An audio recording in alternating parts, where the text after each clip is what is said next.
बिस्मिल्लाहिर्रहमानिर्रहीम। तमाम देखने और सुनने वाले दोस्तों को दिल की गहराइयों से अस्सलामु अलैकुम। नाजरीन, जैसा कि आप सब जानते हैं कि महकमा मौसमियात ने एक मरतबा फिर ये रिपोर्ट जारी की है कि 14 दिसंबर 2020 को एक बार फिर सूरज ग्रहण लगने वाला है। नाजरीन, क्या ये सूरज ग्रहण पाकिस्तान में नजर आ सकेगा? क्या इसके इंसान और जानवरों पर असरात पड़ेंगे? ये सब कुछ हम सुनने के बाद जान जाएंगे। आज की इस वीडियो में हमारे साथ रहिएगा। दोस्तों, इससे पहले आपको ये बताना जरूरी समझते हैं कि यह सूरज ग्रहण होता क्या है, यह क्यों लगता है और क्या इसके मर्दों और औरतों पर कोई असरात मुरतब होते हैं। इससे पहले हम तमाम नए आने वाले दोस्तों, बहनों और भाइयों से गुजारिश करते हैं कि हमारे चैनल को सब्सक्राइब करते हुए साथ मौजूद घंटी के बटन को जरूर दबा दें। शुक्रिया। दोस्तों, जब चांद जमीन और सूरज के दरमियान आ जाता है तो उस वक्त सूरज की रोशनी कम हो जाती है और जमीन सूरज की रोशनी से महरूम होने लगती है और जमीन पर कई मुकामात में अंधेरा छा जाता है। यूं इस अमल को सूरज ग्रहण कहा जाता है। लोग कहते हैं कि हमला औरत को चांद ग्रहण के वक्त कुछ काटना या और कोई कटने वाला काम नहीं करना चाहिए। इसकी हकीकत क्या है?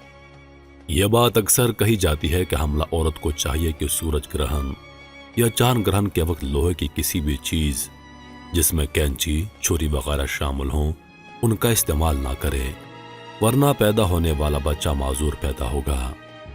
इस बात में भी बिल्कुल हकीकत नहीं है। इस चीज को गलत साबित करने के लिए कभी किसी आम इंसान ने तजुर्बा नहीं किया, क्योंकि हर किसी को अपने बच्चे प्यारे होते हैं, लेकिन साइंसदानों ने यह तजर्बात जरूर किए हैं। साइंसदानों ने जानवरों से लेकर इंसानों तक पर यह तजर्बात किए।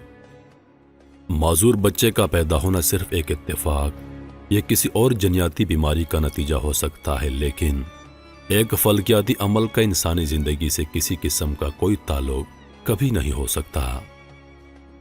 हजरत आयशा सदीका रज़ी अल्लाह ताला अन्हा से रिवायत है कि रसूल पाक सल्लल्लाहु अलैहि वसल्लम के अहद मुबारक में सूरज को ग्रहण लगा तो रसूल अल्लाह सल्लल्लाहु अलैहि वसल्लम ने लोगों को नमाज पढ़ाई।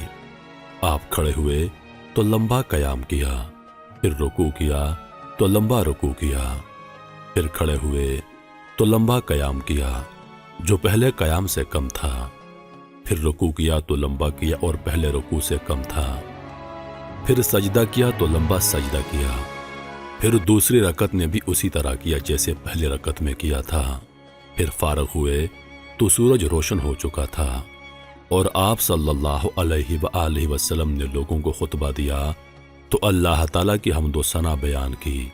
फिर फरमाया, बेशक सूरज और चांद अल्लाह ताला की निशानियों में से दो निशानियां हैं जिनको किसी की मौत या जिंदगी की वजह से ग्रहण नहीं लगता। जब भी तुम ये ग्रहण देखो तो अल्लाह ताला से दुआ करो, तकबीर कहो, नमाज पढ़ो और सदका दो। फिर फरमाया, ए उम्मत मोहम्मद, खुदा की कसम अल्लाह ताला से ज्यादा खैरत वाला कोई नहीं जबकि उसका बंदा या उसकी लोंडी जिना करे। ए उम्मत मोहम्मद, अगर तुम जानते जो मैं जानता हूं तो तुम कम हंसते और ज्यादा रोते। मगर सूरज ग्रहण के वक्त बिना किसी फिल्टर के आम आंख से सूरज की तरफ देखने से आंखें हमेशा के लिए जाया हो सकती हैं।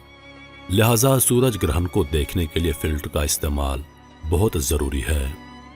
यह बात भी काबिल गौर है कि अक्सर लोग वेल्डिंग का शीशा या एक्सरे का कागज इस्तेमाल करते हैं जो कि बहुत ज्यादा खतरनाक है और उससे आंखों को ज्यादा नुकसान हो सकता है। महकमा मौसमियात के मुताबिक सूरज ग्रहण का आगाज पाकिस्तानी वक्त के मुताबिक शाम 6:34 पर और इसका इख्तिताम रात 11:53 पर होगा। महकमा मौसमियात के मुताबिक 14 दिसंबर को होने वाला सूरज ग्रहण पाकिस्तान में नजर नहीं आएगा। ऐलान के मुताबिक सूरज ग्रहण जनूबी अफ्रीका, जनूबी अमेरिका के बेशतर ममालिक में नजर आएगा। महकमा मौसमियात के मुताबिक सूरज ग्रहण बहिरा ओकियानूस, बहिरा हिंद और कुतुब जुनूबी के इलाकों में देखा जा सकेगा। अजीज दोस्तों, उम्मीद करता हूं कि वीडियो आप दोस्तों को पसंद आई होगी। वीडियो पसंद आ जाए तो लाइक और शेयर जरूर कर दीजिएगा और आने वाली नई वीडियोस के लिए हमारे चैनल को सब्सक्राइब कर दें और साथ में मौजूद घंटी के बटन को जरूर दबा दें ताकि हमारी हर नई आने वाली वीडियो सबसे पहले आप तक पहुंचे। मुझे दीजिए इजाजत। सांसों वफा की तो अगली बार एक और वीडियो लेकर आपकी खिदमत में हाजिर हूँगा।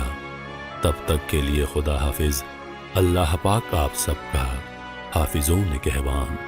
हंसते रहिए और हमेशा मुस्कुराते रहिए।